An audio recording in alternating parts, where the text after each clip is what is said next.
প্রতি পার্শ্বস্থ ব্যবসায়ী সমিতির 40তম বৎসর উদযাপন ও 18তম দ্বিবার্ষিক সাধারণ সভা অনুষ্ঠিত হল ইসলামপুর পৌর ডরমিটরি হলে।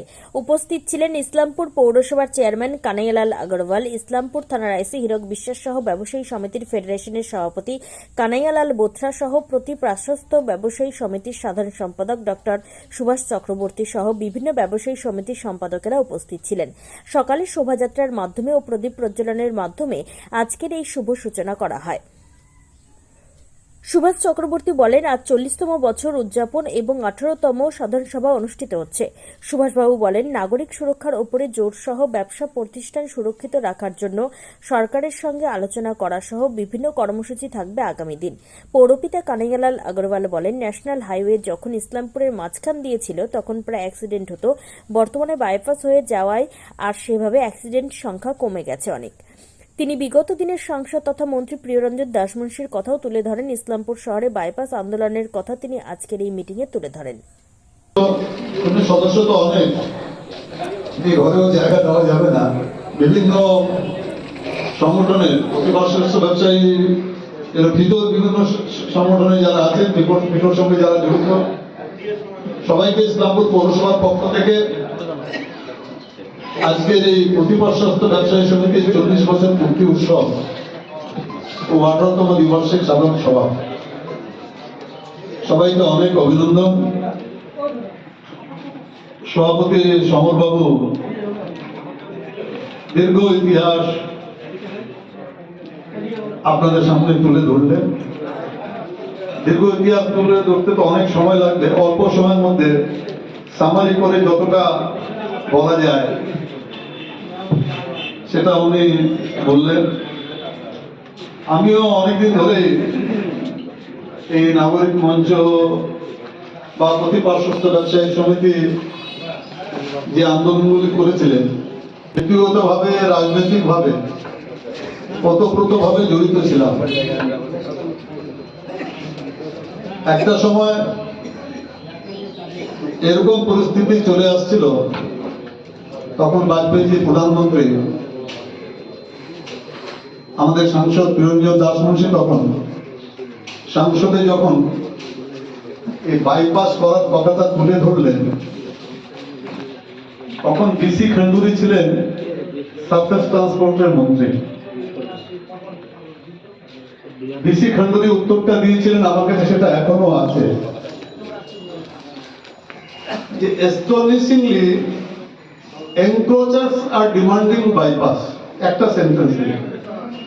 আশ্চর্যজনক ভাবে যারা আমার জমি দখল করে বসে আছে তারা আমাকে বলছে বাইপাসে যেতে। একটা রিগ্রেট লেটার পাঠিয়েছিলেন যে কানাইয়া, হয়তো তোমার এই বাইপাসটা সম্ভব হবে না। পর্তুগালে গভর্নমেন্ট চেঞ্জ হলো, কেন্দ্রে আবার আন্দোলন হলো, ল্যান্ড অ্যাকুইজিশনও হয়ে গেল। ল্যান্ড অ্যাকুইজিশন হলেই তো কাজটা শুরু করা যাচ্ছে না।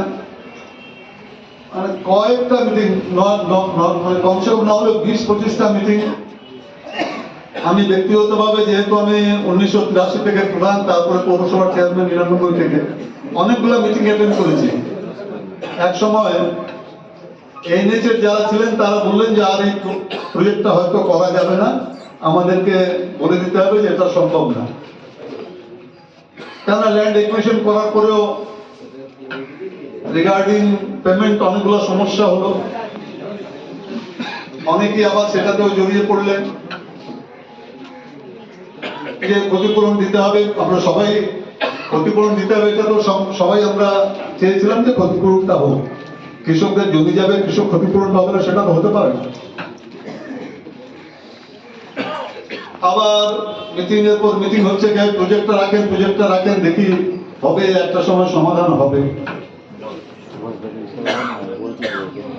সেই হিসাবে সমাধান হলো, রাস্তার কাজ হলো। এই ইন্টারমিডিয়েট যে পিরিয়ডটা ছিল, এদিকেও 4 লেন। ইসলামপুর শহরে তো আর 4 লেনিং নেই, রেগুলার অ্যাক্সিডেন্ট হতে শুরু করলো। এত ন্যাশনাল হাইওয়ের উপরে এত অ্যাক্সিডেন্ট, আর যখনই অ্যাক্সিডেন্ট হবে আমার যেটা দায়িত্বের মধ্যে পড়ে, যেহেতু আমি পৌরসভার দায়িত্বে আছি এবং আমি ওখানে যাব, গেলেই ওখানে গালাগালি শুনতে হবে যে আপনারা রাস্তাটা করতে পারছেন না, রাস্তাটা করতে পারছেন না, অ্যাক্সিডেন্ট হচ্ছে, লোক মারা গেলে তো সেই রিয়াকশনটা হবে। তখনকার যদি স্ট্যাটিস্টিক্স দেখেন অনেক বেশি অ্যাক্সিডেন্ট এনএইচ এর উপরে হয়েছিল তখন। আজকে এখন আমাকে সুভাষদা বলছিলেন যে সেফ ড্রাইভ সেভ লাইফের উপরেও আজকে 4টা পুরস্কার দেবে প্রতিভাসত্ব ব্যবসায়ীদের পক্ষ থেকে। তো সেদিনের অবস্থাটা দেখুন, দুদিকেই 4 লেনিং হয়ে গেছে, কিন্তু এই মাঝখানের জায়গাটাতে ওই 2 লেনিং এর রাস্তা। তারপরে আস্তে আস্তে বাইপাসের কাজটা শুরু হলো। আমরা তখনও অনেক পলিটিক্যালিও মিটিং করেছি যে ভাই বাইপাসের রাস্তাটা করতে হবে। সেখানে প্রতিভা ষষ্ঠ ব্যবসা সমিতির সুভাষদা ছিলেন, অনেক সহযোগিতা করেছেন। আমাদের মিটিং এর মধ্যেও আপনারা সবাই উপস্থিত হয়েছিলেন। আজকের দিনে সত্যি গর্বের ব্যাপার যে ইসলামপুর বাইপাস খুব সুন্দর বাইপাস হয়েছে। যত হেভি ভেহিকলস আছে মোটামুটি আমাদের ইসলামপুর প্রতিপার্শ্বস্থ ব্যবসায়ী সমিতির আজকে 40তম বর্ষপূর্তি উৎসব উদযাপন হচ্ছে। আমরা বিগত 15 ডিসেম্বর থেকে আমরা রক্তদানের মাধ্যম দিয়ে আমরা শুভ সূচনা করেছিলাম।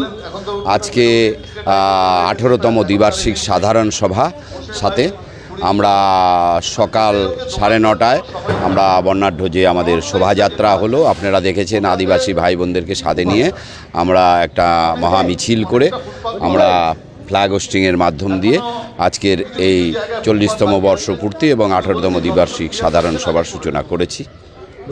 এই যে সভা আপনাদের ব্যবসায়ীরা প্রশাসনের সাথে সবসময় আছে এবং সাধারণ মানুষের সাথে সবসময় আছে, না হলে এই 40তম বর্ষ আমরা পূরণ করতে পারতাম না। আপনারা সকলেই জানেন আমরা সবসময় প্রশাসনের সাথে যে সমস্ত উন্নয়নমূলক কাজগুলো ইসলামপুর শহরের আছে প্রতিটা উন্নয়ন কাজে আমরা সহযোগিতা করে থাকি। আগামী দিনে যাতে এই যানজটটা আমাদের শহরের ভিতরে, এখন তো বাইপাস হয়ে যাওয়ার পরে যানজট কমেই গেছে, যে যানজট আপনারা বলছেন সেটা টোটোকে কেন্দ্র করে যানজট একটা আছে। টোটো মোটর সাইকেল এদের যাতে একটু পার্কিংয়ের ব্যবস্থা এবং সুষ্ঠুভাবে চালানোর বিষয় আছে, এই নিয়ে মাননীয় পৌরপ্রধান কানাইলাল আগরওয়াল সাথে আমি আলোচনা করেছি এবং রাস্তাটা কমপ্লিট তো হবেই। রাস্তাটা দেখছেন কাজ চলছে এখন, তো সমস্ত ফুটপাথগুলো তৈরি হয়ে গেলে পেপার ব্লকগুলো বসে যাওয়ার পরে আমরা ওনার সাথে আমরা আবার বসবো পুনরায়, বসে যাতে এটা আরও সহজ হয়, মানুষের যাতে রাস্তায় চলতে গিয়ে অ্যাক্সিডেন্ট না হয় আমরা সেদিকে অবশ্যই লক্ষ্য রাখবো। কারণ আমাদের প্রত্যেকের বাড়িতেই মা বোন ছেলে সন্তান সবই রয়েছে, এটা আমাদের মাথায় আছে। বলছি আজকে কে আমাদের যারা বাইপাস আন্দোলনে আমাদের সাথে ছিলেন, আজকে হয়তো তাদের মধ্যে যেমন সুবীর বিশ্বাস নেই, তার পরিবার রয়েছে, গৌতম গুপ্ত স্বর্গীয় উনি নেই, ওনার পরিবার আছে, মাননীয় সজল চক্রবর্তী উনি এখন ইসলামপুরে নেই, উনি রায়গঞ্জ থাকেন, রায়গঞ্জ থেকে উনি এসেছেন। আমাদের প্রধান মানে বিশেষ অতিথি রূপে যিনি আছেন মাননীয় চেয়ারম্যান উনি উপস্থিত হয়েছেন। আমাদের ফেডারেশনের কানাইলাল বোথরা মহাশয় উপস্থিত হয়েছেন, যে নাগরিক কমিটি আমাদের সাথে স্বতঃস্ফূর্তভাবে সাথে থাকতেন। আজকে নাগরিক কমিটি তারা নামটা চেঞ্জ করে নাগরিক মঞ্চ, ইসলামপুর নাগরিক মঞ্চ নাম দিয়েছেন। তার সম্পাদকও আমাদের সাথে উপস্থিত হয়েছেন, আসবেন আমাদের বিধায়ক সাহেব, তিনি উপস্থিত হবেন কিছুক্ষণ পরে, এবং অন্যান্য আরও অনেক অতিথিবৃন্দ আছে যারা আমাদের বাইপাস আন্দোলনের সাথে আমাদের সাথে জড়িত ছিল, তাদের আমাদের সবাইকে কি পথ চলা থাকবে এবং কি থাকবে। আমরা নাগরিক সুরক্ষার উপরে আমাদের একটা জোর থাকবে সবসময়, এটা সর্বদা আমরা রেখে থাকি এবং আমরা আগামী দিনে ব্যবসায়ীদের যাতে সুনিশ্চিত হতে পারে তার ব্যবসার প্রতিষ্ঠানটা, সেই বিষয় নিয়েও আমরা সরকারের সাথে করসপন্ডেন্স করব। আমরা চাই আমাদের যে স্থায়িত্বকরণটা, যেটা আমাদের একটা স্থায়িত্বকরণের বিষয় নিয়ে আমরা চেষ্টা চালাচ্ছি। আমরা বিভিন্নভাবে সকলের সাথে আলাপ আলোচনার মাধ্যমে এটাও হয়তো আশা করি আমরা এই যাত্রাটা এর পরবর্তী থেকেই শুরু করব। আজকে প্রস্তাব নেওয়া হবে।